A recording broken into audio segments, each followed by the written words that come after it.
Hello, and welcome. I invite you now to set aside the concerns of your day, to rest your body, soften your breath, and let your mind wander gently into the past. Tonight, I'll tell you a calm and quiet story from history, a story not of battles or great drama, but of peace, of daily life, and of a civilization that once thrived under the warm sun of West Africa. This is the story of the Mali Empire, not told with the thunder of conquest, but with the softness of ordinary rhythms. The quiet rule of an empire where trade, learning, and tradition flowed gently across deserts and rivers. You may close your eyes at any time. You don't need to remember every detail. Let the words flow like a gentle stream, guiding you toward rest. Long ago, in the 13th century, on the wide and open lands of West Africa, the Empire of Mali began to take shape.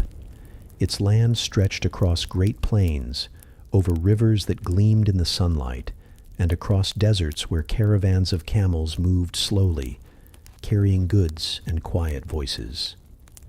The Mali Empire was not born suddenly. It grew slowly, like a tree taking root. First as small kingdoms, then joined together by leadership, by shared customs, and by trade. Over time, this empire became one of the largest and most prosperous in the world of its day. But tonight, we will not hurry. We will walk gently through its story. If you were to wander softly into the Mali Empire, you might first see its villages. Small collections of round homes built of clay, with roofs of straw. Families gathered around quiet fires in the evening, the soft smoke curling upward into the star-filled sky.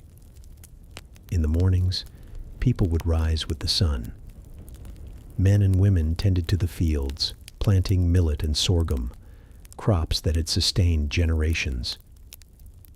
The rhythm of farming was slow and steady, guided by the seasons and the rains. Children helped with small tasks, fetching water from streams, carrying baskets, or watching over goats. Their laughter was gentle, drifting through the air like birdsong. These were not hurried lives, but steady ones. The Mali Empire was built not only on kings and palaces, but on countless quiet days like these. As the day went on, villagers often traveled to markets. The markets of Mali were lively, but even in their liveliness, there was a steady calm. Stalls made of wood and woven mats offered goods, woven cloth dyed in deep blues, baskets filled with nuts, jars of honey, and spices that filled the air with gentle scents.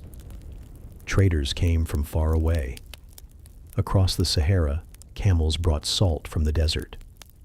From the forests came gold, ivory, and kola nuts. Slowly, carefully, goods exchanged hands, and stories traveled with them. People greeted each other with warmth, often pausing for conversation. A market in Mali was not just for buying and selling. It was a place where life gathered, where people met, where the empire's spirit could be felt. Among the greatest treasures of the Mali Empire was not only its wealth, but its love of learning. In cities such as Timbuktu, libraries grew quietly, filled with manuscripts. Scholars copied texts carefully, their ink flowing slowly across parchment. The subjects were many: mathematics, astronomy, law, and poetry. In the soft glow of oil lamps, students sat patiently, listening to teachers recite words carried from distant lands. The empire was rich, yes, but its quiet richness lay also in its wisdom, preserved in books that still whisper across time. The Mali Empire is often remembered for its rulers, and among them, Mansa Musa is the most famous. But let us not picture him with fanfare or grand processions.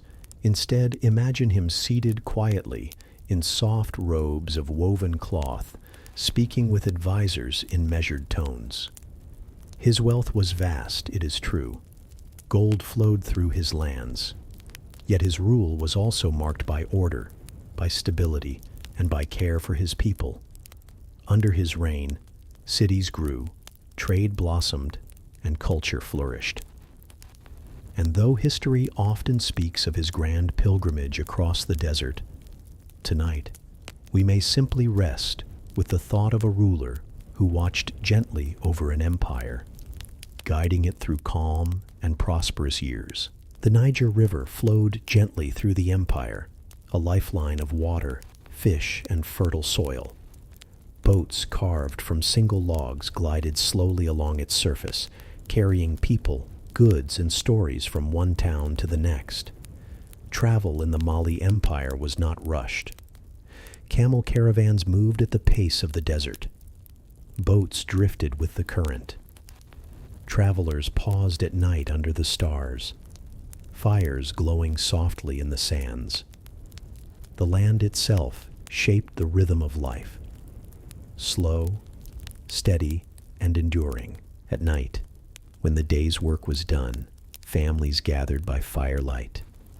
Griots, storytellers, spoke softly of ancestors and kings, weaving tales that connected past and present. Their voices rose and fell like music, slow and rhythmic, carrying wisdom and memory. Children listened with wide eyes. Elders nodded, remembering the old ways. These stories were the heart of Mali. They were not written in stone, but carried in memory, sung gently through the generations. The stories told by the griots did not always speak of great rulers or distant journeys. Often, they were stories of ordinary life, tales of farmers who planted seeds with patience, of women who sang as they ground grain into flour, of rivers that gave fish and water to the villages. The griots carried not just history, but the heartbeat of the land. Their words were slow, repeated, and remembered. Each story was a song of belonging. Sometimes, the griots would pluck the strings of the kora, a harp made of wood and stretched hide. Its sound was gentle, like water flowing over stones. The notes rose into the air, soft and steady, as if meant to guide weary minds into dreams. Life in the Mali Empire unfolded in rhythms as steady as the beating of a drum. The mornings began with work. The afternoons brought rest beneath the shade of baobab trees. The evenings ended with voices gathered in companionship. In the villages, women tended the hearth. They prepared meals of millet porridge, flavored with herbs or sweetened with honey when it could be found. Clay pots bubbled gently above low flames, filling the air with warm aromas. Men returned from the fields carrying bundles of crops. They walked slowly, their tools resting on their shoulders, their pace unhurried in the fading light. Children played until their eyes grew heavy, their laughter giving way to yawns. Chickens nestled quietly near huts, and goats dozed by the fences. The world of Mali was not a hurried world. It moved with the seasons, the rains, and the sun. Scattered across the land of Mali stood the baobab trees, giant and ancient, with wide trunks and branches that looked like roots turned upside down. To the people, the baobab was more than a tree. It was a symbol of endurance, a witness to centuries of lives lived under its shade. Its fruit provided nourishment. Its leaves could be used in cooking, and its hollow trunks sometimes stored water in times of need. In the cool of evening, villagers often sat beneath these trees, sharing quiet conversations as the day faded. Travelers used them as landmarks, for they rose above the plains like watchful guardians. The baobab was patient. It grew slowly and lived for thousands of years. In its stillness, it mirrored the slow and enduring rhythm of the Mali Empire itself. While many lived in villages, the empire also held cities, centers of learning, trade, and quiet grandeur. Timbuktu, Gao, and Jenne, Their names drift softly across history. These cities were not crowded or noisy like later great capitals of the world. Instead, they had a calm rhythm, shaped by the sun and the sand. The streets were lined with mud brick buildings, their walls smooth and pale, blending into the desert landscape. In the mornings, markets filled with traders. In the afternoons, the heat slowed everything into stillness. And in the evenings, lanterns glowed softly in the doorways as the call to prayer floated across the rooftops. The cities were also places of learning. Schools and libraries welcomed students. Teachers recited verses of wisdom. Scribes copied manuscripts with steady hands. The sound of scratching pens mixed with the rustle of parchment, a music of its own kind. The Niger River curved like a ribbon of silver across the empire. Villagers and traders traveled along its waters in long wooden canoes, paddling gently with the current. Sometimes they carried goods, baskets of grain, clay jars, bundles of firewood. Other times they carried stories and songs drifting from one village to another. At night, travelers tied their boats to the shore and rested beneath the stars. Fires glowed by the riverbank, and the sound of water lapping against the wood lulled them to sleep. The river connected people. It was the thread that stitched the empire together, and like a lullaby, its steady flow gave comfort, whispering softly as it passed through plains and forests. Most of the empire lived close to the soil. Farming was the pulse of Mali, and the seasons were its rhythm. In the rainy season, fields turned green, dotted with young shoots of millet and sorghum. Families worked together, planting, tending, and protecting their crops. The earth smelled rich and alive. In the dry season, the land grew golden, and harvests were gathered. Grain was stored in tall clay granaries shaped like towers, keeping food safe for the months ahead. Farming was not just work. It was a tradition passed through generations. Songs were sung in the fields to keep spirits light. Tools were repaired carefully and handed down. The land gave life, and in return, people treated it with respect. Far to the north stretched the Sahara, vast and silent. Across its golden sands, caravans of camels moved slowly, their pace steady and unhurried. These caravans carried salt, cut from great slabs deep in the desert. The salt was as valuable as gold, for it preserved food and gave flavor to meals. The journey was long, and silence was constant. The only sounds were the soft crunch of hooves on sand, the wind moving across the dunes, and the low voices of travelers singing to keep time. When night came, the desert cooled.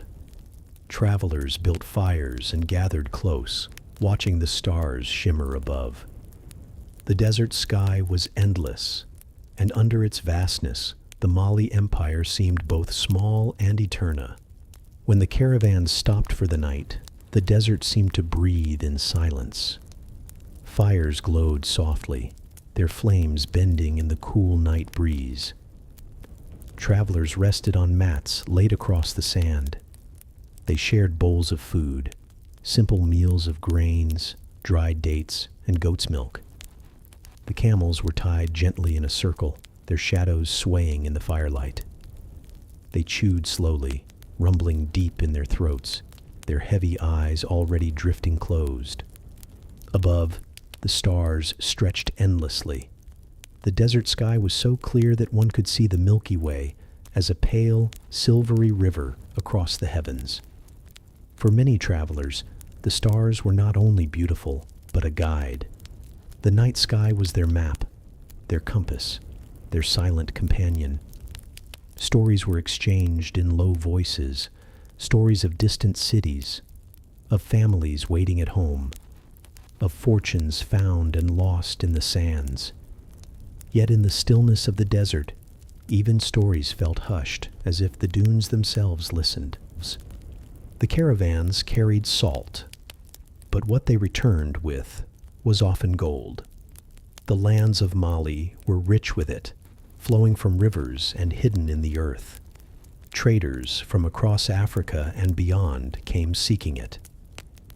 In the empire's towns, salt and gold were weighed carefully on small copper scales. They were traded in quiet rituals, hands moving slowly, eyes watching with patience, deals sealed with a nod or a soft word. Gold gleamed in jewelry and ornaments, but it was also used to pay scribes, to build mosques, to buy cloth from faraway lands.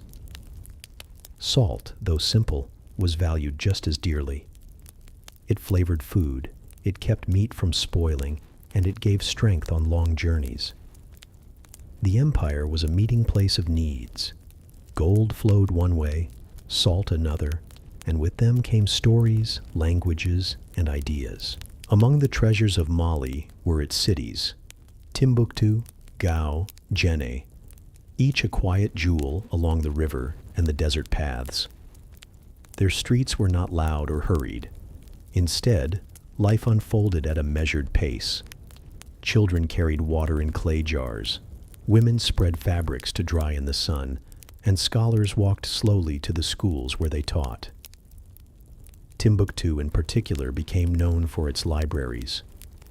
Within mud brick buildings shaded by wooden beams, manuscripts filled shelves from floor to ceiling. They contained knowledge of medicine, astronomy, law, and poetry.